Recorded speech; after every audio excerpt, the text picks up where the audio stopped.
बिस्मिल्लाहिर्रहमानिर्रहीम। अस्सलाम वालेकुम। बाज़ार जैसी मज़ेदार खट्टी मीठी इमली की चटनी बनाने का तरीका लेकर आई हूँ आज आपके लिए। इसके लिए हमें चाहिए किसी अच्छे पंसार स्टोर से फ़्रेश इमली, जो कि बहुत ज़्यादा खट्टी भी ना हो और बहुत ज़्यादा पुरानी भी ना हो।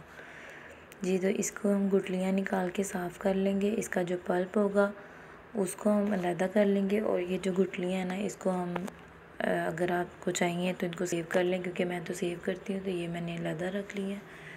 मिक्सी जार में डालकर हमने इसको बारीक ग्राइंड करें पानी के साथ। ये इसका एक स्मूथ सा पेस्ट बन जाएगा इसका। अब हम ज़ीरा, सौंफ और काली मिर्च इनको लेकर फ्राई पैन में थोड़ा सा इनको रोस्ट करेंगे। इसके बाद इनको हम ग्राइंड करके इसमें डालेंगे। जी, तो अब ले यहाँ पर एक साफ़ बर्तन, इसमें हम 2 से 3 टेबलस्पून जो होंगे ना वो ऑयल के डाल, और इस ऑयल में हम डालेंगे चीनी। इस रेसिपी में जो है वो हम चीनी भी यूज़ करेंगे और साथ ही साथ जो है वो गुड़ भी यूज़ करेंगे। तो यहाँ पर इमली हमारे पास थी हाफ़ केजी, तो उसी के अकॉर्डिंग हमने जो है ना वो 1 कप चीनी और तकरीबन हाफ़ जो है ना वो गुड़ का डाला था। तो इसमें चीनी और गुड़ दोनों जाएंगे तभी इसका बाज़ार वाला टेस्ट आएगा। अगर हम बिल्कुल चीनी डाल देंगे या बिल्कुल गुड़ डाल देंगे तो उसका वो फ्लेवर जो है ना वो इमली का जो बाज़ार वाली चटनी का फ्लेवर होता है वो नहीं आ पाएगा। तो जी, इसमें दोनों चीज़ें जाएंगी। थोड़ी देर हम इसको फ्राई करेंगे इसमें थोड़ा सा। उसके बाद हम इसमें पानी शामिल कर देंगे चाशनी बनाने के लिए। जब चाशनी बन जाएगी तो इसमें हम फिर इमली को शामिल करेंगे जो हमने इसका पल्प बना के रखा है। तो अब हम इसमें पानी शामिल किया था।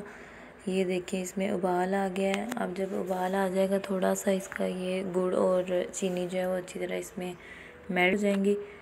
तो मेल्ट होने के बाद जो है ना वो हमारा नेक्स्ट स्टेप आएगा। बहुत मज़ेदार चटनी ये बनी थी, और फ्रूट चाट के ऊपर डाल के तो इसका कुछ मज़ा और ही दुबाला हो जाता है। ये हमारी चाशनी पक चुकी थी। अब हम इसमें डाल रहे हैं। ये देखें इसमें मुसलसल जो है वो उबाल आ रहे हैं। आपने साथ साथ चम्मच चलाते जाना है, और इसको जब ये थोड़ा सा गाढ़ा हो जाए तो इसके अंदर हम डालेंगे पेस्ट जो हमने बनाया है इमली के पल्प का पानी के साथ। इसको हिला के अच्छी तरह अब हम इसको पकने के लिए छोड़ देंगे। कम से कम 5 मिनट पक जाए जब, उसके बाद हम नेक्स्ट स्टेप दिखाते हैं। तो वेस्ट आपने कोई चीज़ नहीं करनी, पानी थोड़ा सा शामिल करें जग में और इसको अच्छी तरह से साफ़ कर लें। खाना ज़ाया करने से घर में जो है ना वो बरकत उठ जाती है, हमारा ये मानना है। तो इसलिए कोई भी चीज़ आपने वेस्ट नहीं करनी। ये चीज़ हमने मसाले रोस्ट किए थे, इनको हमने अच्छी तरह से ग्राइंड कर लेना है। तो बल्कि अच्छी तरह नहीं, इसको दरदरा सा बनाना है। अब ये हम देखें ये 5 मिनट पक चुके हैं, इसमें मुसलसल उबाल आ रहे हैं।